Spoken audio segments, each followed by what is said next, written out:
Aujourd'hui, on vous parle de transition. Ce qu'on perçoit, c'est qu'il y a une tendance à la transition. Après la durabilité, le nouveau concept important pour l'asset management ou les investisseurs en règle générale, c'est la transition. Et justement, on va vous en parler aujourd'hui. Alors déjà, on voit de plus en plus de projets de fonds transition et on nous interroge de plus en plus sur cette thématique. Ensuite, la catégorie transition devrait être l'une des 4 nouvelles catégories de produits financiers selon le projet de révision de la SFDR. Et puis en plus, il y a la nouvelle version du label ISR qui demande à tous les fonds labellisés d'avoir un cadre d'analyse du plan de transition des entreprises en portefeuille. Mais ce n'est pas fini. La transition apparaît aussi dans la réglementation CSRD. Vous savez, c'est la réglementation qui incite les entreprises à publier des plans de transition sur le climat et sur tous les sujets ESG qui auront été identifiés comme matériels pour l'entreprise, comme des sujets sur la pollution, l'eau, la biodiversité, l'économie circulaire, mais aussi des sujets d'enjeux sociaux. Voilà, donc on sent que la transition devient un sujet très important, mais il n'était pas défini jusqu'à présent. Et globalement, ce qu'on voit sur le marché au niveau des fonds, c'est que les investisseurs définissent la transition par des secteurs. Et ils le font de manière assez libre. Donc, en fait, aujourd'hui, sur le marché, les fonds qui ont le nom de transition font un peu ce qu'ils veulent. Le truc, c'est que ça devrait s'arrêter. Comme dit mon père, la récréation est finie. Car avec la nouvelle doctrine du fund naming, les fonds qui ont dans leur nom le mot transition vont devoir respecter 3 règles.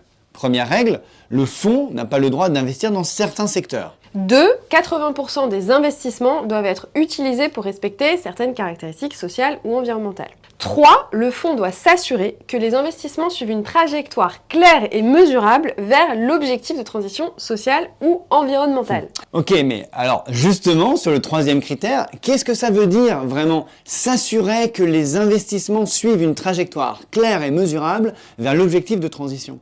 Et surtout, comment est-ce que, pour un asset manager, je peux m'assurer que mes investissements suivent une trajectoire claire et mesurable vers l'objectif de transition? Eh bien justement, donc c'est à cette question qu'un nouveau document de la plateforme sur la finance durable, qui conseille la Commission européenne, répond. Et c'est ce qu'on va vous expliquer en vidéo ici. Pour que vous puissiez plus facilement suivre, on vous a fait une checklist avec les 7 critères à respecter pour analyser un plan de transition dans les règles de l'art et donc aussi pour vous inspirer si jamais vous avez des projets de structuration de fonds transition.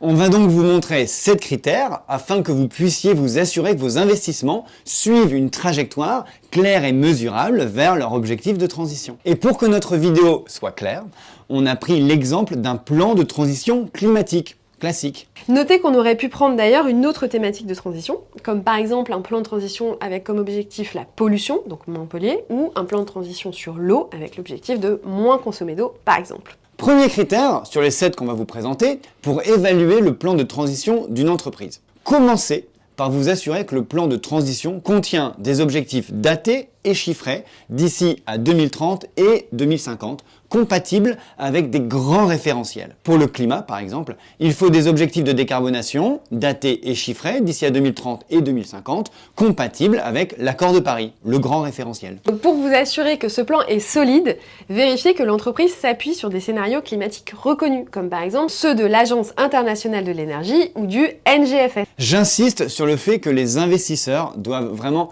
connaître et comprendre les scénarios climatiques qui ont été utilisés par l'entreprise pour définir son plan de transition. Pour être très concret, on peut prendre l'exemple de la trajectoire de décarbonation du transport routier, qui est donc compatible avec un scénario 1,5 degré issu de l'Agence internationale de l'énergie, qui dit qu'en moyenne, le transport routier doit réduire ses émissions de CO2 d'au moins 2,7% par an entre 2020 et 2030. Si l'entreprise que vous analysez ne s'appuie pas sur des scénarios sectoriels, parce qu'il n'y a pas forcément tous les scénarios. Vous pouvez vous dire qu'une réduction de 7% par an, ou alors une réduction de 50% d'ici à 2030 par rapport à un niveau de 2019, est a priori en ligne avec les accords de Paris. Autre point important sur les cibles de décarbonation. La plateforme sur la finance durable recommande d'utiliser des budgets carbone plutôt que des cibles de réduction de gaz à effet de serre qui sont annuelles. C'est-à-dire que l'entreprise doit prévoir un stock d'émissions de CO2 qu'elle va émettre au cours d'une période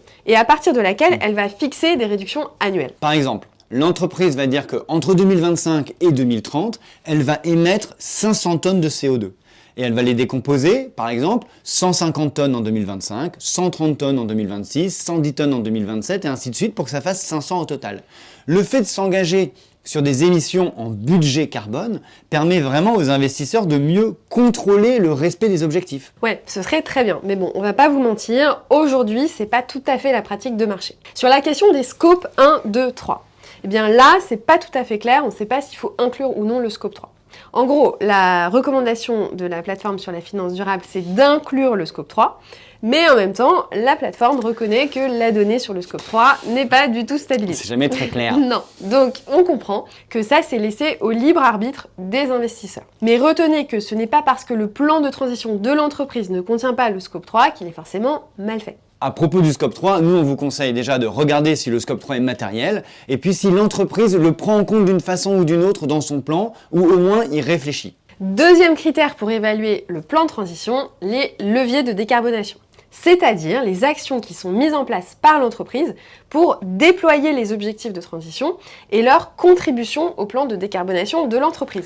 Alors là, vous avez globalement 3 types de leviers qui peuvent être mis en place par les entreprises, mais il y en a d'autres. Premier levier, les mises à niveau technologiques pour améliorer l'efficacité énergétique et donc réduire l'intensité des émissions. Ça peut être par exemple l'installation de moteurs électriques plus efficaces dans une usine de production industrielle pour moins consommer d'électricité par exemple. Deuxième levier, démanteler ou bien éliminer progressivement les actifs à forte intensité carbone. Par exemple, remplacer la flotte de véhicules thermiques par de l'électrique dans une entreprise de distribution. Troisième levier possible pour décarboner une entreprise, eh bien, c'est augmenter la part des produits et services bas carbone que l'entreprise vend. Et ça jouera principalement sur le scope 3. Donc vous, quand vous évaluez un plan, regardez s'il y a des objectifs chiffrés de décarbonation et si en face de ces objectifs, eh bien, vous comprenez les actions opérationnelles qui vont être mises en place. Assurez-vous que ces actions sont crédibles et atteignables. C'est votre job. Exactement. Puis vous devez regarder que ces actions, elles sont bien formalisées dans un plan d'investissement avec un financement en face de chaque action. Et ça, c'est vraiment important. Il faut qu'il y ait un plan de CAPEX associé au plan de décarbonation de l'entreprise. Et puis, idéalement, il faut que ce plan de CAPEX soit aligné avec la taxonomie européenne. Par exemple, j'investis dans une usine pour faire du ciment bas carbone. Mon investissement vise à produire du chiffre d'affaires aligné à la taxonomie dans quelques années. Ou autre exemple, un hôpital qui installe des doubles vitrages qui sont alignés à la taxonomie. Dans ce cas-là, mon investissement actuel est aligné avec la taxonomie. Troisième critère pour évaluer le plan de transition d'une entreprise. Vérifiez que les objectifs du plan de transition de la société que vous analysez permettent de réduire la vulnérabilité de l'entreprise aux risques climatiques, physiques et de transition. En gros, est-ce que les actions menées servent vraiment à réduire les risques climatiques de l'entreprise ? Normalement, quand une entreprise fait son plan de transition, elle doit lister les risques auxquels elle est exposée, donc les risques climatiques par exemple, et ensuite faire son plan en fonction de ces risques. Et ça, c'est un critère très important qu'on oublie souvent de prendre en compte dans l'analyse. C'est est-ce que le plan de transition de l'entreprise permet vraiment de réduire les risques climatiques de l'entreprise ? Quatrième critère d'évaluation du plan de transition d'une entreprise, vous devez vérifier que le plan de transition s'insère bien dans la stratégie globale de l'entreprise. Est-ce que le plan fait du sens par rapport au développement de l'entreprise en fonction de son positionnement, de ses produits, de son marché, etc. Vous pouvez par exemple vous demander si les nouveaux produits moins carbonés qui vont être développés, est-ce qu'ils ont une marge similaire ou non par rapport aux anciens produits plus carbonés. Et donc un bon moyen de vous assurer de ça, eh bien, c'est de vérifier que la gouvernance est vraiment impliquée dans le pilotage et le suivi du plan de transition. Donc par exemple, est-ce que la rémunération des instances de direction comprend des critères sur l'atteinte des objectifs du plan de transition? Cinquième critère pour évaluer le plan de transition d'une entreprise, les impacts négatifs environnementaux et sociaux du plan de transition. Oui, alors là, on vous conseille de vérifier que le plan de transition ne génère pas des impacts significativement négatifs sur d'autres objectifs de durabilité. Vous savez, c'est le fameux DNSH. Par exemple, si c'est un plan de transition climatique, est-ce que ce plan de transition a des impacts négatifs significatifs sur la biodiversité, les communautés locales, etc. L'idée ici, c'est d'avoir des informations sur la prise en compte par l'entreprise de son impact négatif via son plan de transition sur des facteurs environnementaux et sociaux. Sixième critère pour évaluer le plan de transition d'une entreprise, c'est la transition juste. Elle doit être prise en compte dans les plans de transition des entreprises. Oui, et en particulier, on doit prendre en compte le respect des droits humains, le respect du droit du travail, la préservation des conditions de travail dans le contexte du réchauffement climatique, etc.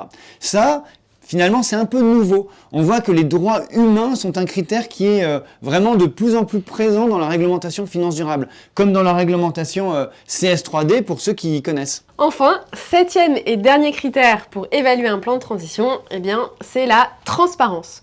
Est-ce que vous avez toutes les informations sur les objectifs, les actions menées, les investissements, le financement des investissements, la gouvernance du plan de transition, les mécanismes d'incitation pour mener à bien le plan de transition? Est-ce que globalement le plan est précis et quantifié ou est-ce que vous jugez qu'il reste très ou trop général? Voilà, donc jusque-là, on vous a fait un récapitulatif de ce que la plateforme sur la finance durable, qui conseille la Commission européenne, recommande pour évaluer la transition d'une entreprise. Et vous voyez que c'est assez complet et finalement assez coûteux en temps homme, parce que ça demande voire beaucoup d'éléments qualitatifs avec une grosse part d'analyse pour chaque entreprise. Donc ça va vous prendre du temps d'analyser tous les plans de transition de tous vos investissements. Oui. Et de les suivre. Et pour terminer de manière plus générale, voici les conclusions qu'on tire de ce document. D'abord, un plan de transition, c'est pas forcément climatique. Un plan de transition, ça peut porter sur l'eau, la pollution, la biodiversité ou bien des sujets sociaux. On a concentré ici la vidéo sur les plans de transition climat parce qu'aujourd'hui, ce sont les plans de transition les plus répandus. Mais gardez en tête que les plans de transition ont vocation à se généraliser sur tous les sujets environnementaux et sociaux. Ensuite, deuxième point, ce n'est pas parce qu'une entreprise est dans un secteur spécifique qu'elle est nécessairement en transition. Il faut qu'elle ait un plan de transition crédible pour qu'elle soit en transition. Et ça contraste beaucoup avec ce que font certains fonds sur le marché aujourd'hui qui définissent une entreprise en transition juste parce qu'elle est active dans un secteur que l'équipe de gestion a considéré en transition. Troisième chose qu'on retient, pour les plans de transition climatique, la validation SBTi n'est pas suffisante pour dire qu'une entreprise est en transition, parce qu'il faut s'assurer que l'entreprise est en capacité de mettre en place et de suivre son plan de transition. Donc en gros, il faut que l'analyste soit convaincu que non seulement le plan est crédible, mais également que la gouvernance et les moyens pour atteindre les objectifs sont suffisants. Quatrième point à garder en tête, c'est que le plan de transition d'une entreprise est dynamique. C'est-à-dire qu'il va forcément et nécessairement évoluer dans le temps. Pourquoi ? Eh bien, parce que le climat, par exemple, les trajectoires sectorielles évoluent avec le temps. Et également, les émissions de CO2 dans l'atmosphère vont aussi évoluer. Mais il y a aussi une raison, c'est parce que les moyens technologiques et techniques de décarbonation vont également, eux aussi, évoluer dans le temps. Donc un plan de transition réalisé en 2025 devra forcément être revu en 2030. Ça veut dire que globalement, si une entreprise ne revoit pas son plan de transition régulièrement, il n'est pas vraiment réalisé correctement. Il doit être dynamique. C'est un peu comme des guidance de chiffre d'affaires ou d'EBITDA qui sont revus annuellement en fonction du marché et de plein d'autres hypothèses. Bon, et enfin, pour ceux qui suivent vraiment dans la vidéo et qui sont passionnés par le sujet, sachez que les critères qu'on vous a donnés sont en ligne avec ce que demande l'AMF aux entreprises qui publient un plan de transition au titre de la CSRD. Et en conclusion, la transition, c'est une thématique, je crois que vous avez compris, qui va prendre de l'essor cette année. Donc on vous conseille vraiment de vous caler sur la doctrine européenne pour ne pas risquer de déclassification future de vos fonds de transition. Donc si vous avez besoin d'aide, n'hésitez surtout pas, appelez-nous. Ah oui, Moonshot est une société de conseil et de formation en finance et en finance durable, spécialisée dans le secteur financier.